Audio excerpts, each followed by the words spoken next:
Nakayak lang yung support nyo guys, yung ano, sa lahat. Hi guys! Once again, welcome back muli sa ating channel, Chloe TV. Unang-una gusto ko lang magpasalamat sa inyong lahat sa inyong walang sawang pagsuporta sa ating channel at sa ating buong team Kalingap. Maraming salamat po sa inyong lahat, especially sa mga Solid Jomcarl fans na hindi nag-iwan sa kabila ng kaliwat kanang issue na nangyayari sa Jomcarl ngayon. Maraming salamat sa lahat sa hindi nyo pagbitiw mula nung umpisa hanggang ngayon. So ayan guys, napakalaking tulong na po yan para sa kanila, especially kay Carla, na grabe ang laki ng pinagbago ng buhay ni Carla. Pero hindi mangyayari yan kung hindi dahil sa inyong suporta at kung hindi rin dahil sa mga sponsors ng Jomcarl. Kaya ayan, congratulations po sa inyong hindi pag-iwan sa Jomcarl, and siyempre maraming salamat na rin po sa inyong lahat.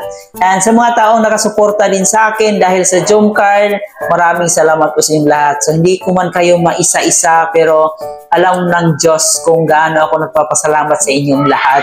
So kaya naman ngayon, siyempre hindi tayo mawawala ng reaction video about dito sa Jomcarl serye, about dito kay Papa Joms. And sa kabila ng mga kaliwat kanang issue ngayon, talagang nananatili pa rin silang matatag. And kahit alam natin at nakikita natin na sobrang nasasaktan na sila, talagang minamanage pa rin nila yung sarili nila na maging okay sila, no? Kahit nasasaktan na sila. So nakakalungkot lang na sa kabila po ng mga ginagawa nilang kabutihan, pagpapasaya, pagpapakilig, pero ganun talaga ang buhay.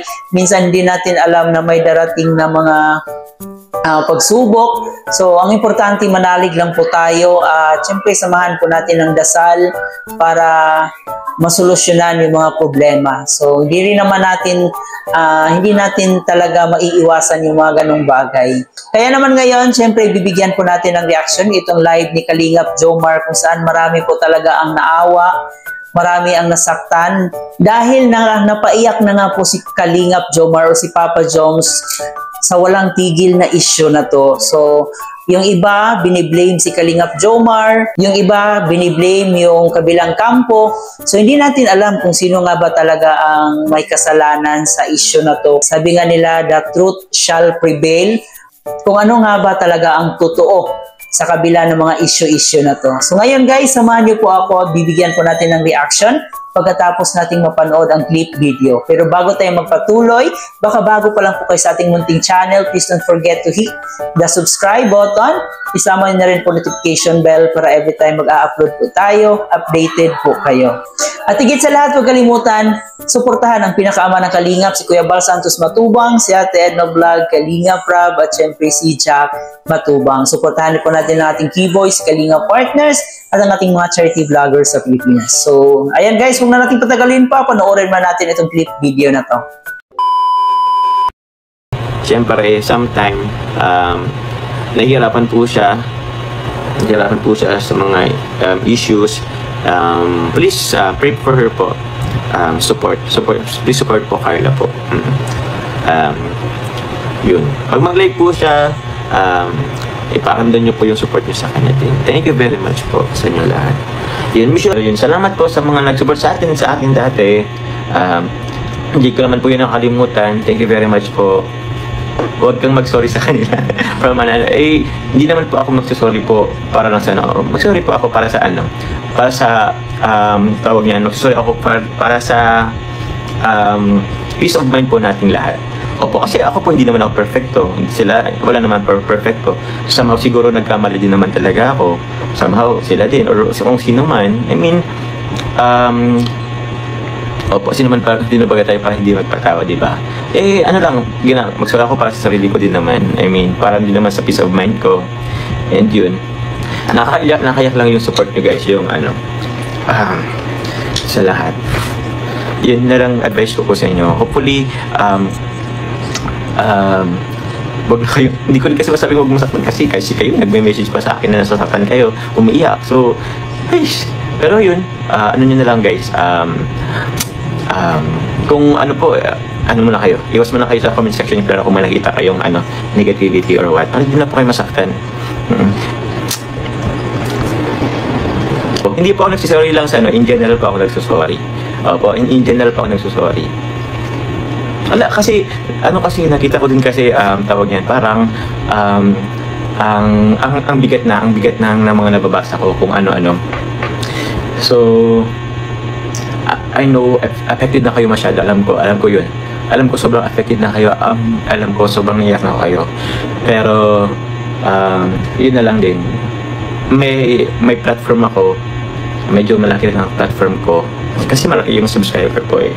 So, somehow po, through that, makaano rin ako, tawag niyan. Kahit paano mabawasan ko po kahit paano. Sana yung dinadala po nating bigat. Opo. Kaya yun, hindi po ako sorry lang sa specific person guys, humiyak ako sa lahat. Humihingi po ng sorry po sa inyong lahat ng mga umiyak. Ayoko kung umiyak kayo guys. Kaya please fair na po tayo guys, and hopefully matapos na tawag niyan, let's move forward. Kaya na po natin yung mga negative po nangyari sa nakaraan. So yun na nga po guys, no, sobrang nakakaawa po si Papa Joms, no, nakita po natin talagang naiiyak po siya pero pinipigilan niya kasi ayaw niyang maiyak sa harap ng maraming tao, sa maraming viewers, no, kasi yung mga lalaki talaga ayaw namin ipakita na umiiyak kami. Pero alam natin na sobrang nasasaktan po si Papa Joms kasi siya po talaga yung biniblame sa ibang tao na siya daw po ang may kasalanan, and mas mabuti daw na magsalita siya kung ano nga ba talaga ang totoo. Sa side naman ni Papa Joms, ayaw na niyang mag-explain pa, ayaw na niyang magbitiw pa ng mga salita. Baka kasi may masasaktan lang siya, may masasagasaan, so ayaw niya ng ganon at ayaw na niyang lumaki pa ang issue na to. So yun, sana ay marisolba na po kasi marami na po ang mga pangalan na nadadamay, marami ng tao ang mga nagagalit, nahati-hati na yung ibang supporters ng Jomcarl, so yung iba pabor dito, yung iba pabor naman kay Papa Joms. So sana ay marisolba at magkaroon na ng katahimikan kasi nakikita rin po natin kay Carla na sobrang nai-stress na po siya dahil sa issue na to. So walang katapusang issue na to. So sana ay magkaroon na ng katahimikan kasi alam naman natin na dapat sana peace of mind ang mayroon si Carla ngayon kasi siya ay nag-aaral at sobrang napaka-pressure niya ngayon, lalo na malapit nang matapos ang kanilang klase. So dyan talaga sobrang pressure ng mga panahon na yan, kaya kailangan talaga niya ng katahimikan, peace of mind, para makapag-concentrate siya sa kanyang pag-aaral. At siyempre dito na rin kay Papa Joms, kailangan din po niya ng peace of mind para charity siya ng maayos, para makakilos na siya ng maayos kasi ang hirap po kumilos pag may mga problema kang iniisip. Kaya mas mabuti talaga na sana ma-resolba at magkaroon na ng katahimikan ang mga nangyaring mga issue ngayon. So sobrang nakaka-stress po para sa kanila, para sa ating mag-agong yung mga issue na to. Kayo ba guys, ano yung masasabi nyo? Ano yung opinion nyo patungkol sa nangyari sa ating Jomcarl ngayon? Kasi gusto natin sana na happy lang, good vibes lang, pero hindi talaga maiiwasan itong issue na to ngayon at talagang habang tumatagal, mas lalong lumalala yung sitwasyon na to. So sana magkaroon na ng peace of mind bawat parties para magkaroon na sila ng katahimikan. Bago natin tapusin, huwag kalimutan mag-like and share sa ating video ngayon at syempre mag-subscribe na rin po kayo. Ito nga po pala si Chloe TV. Marami pong salamat.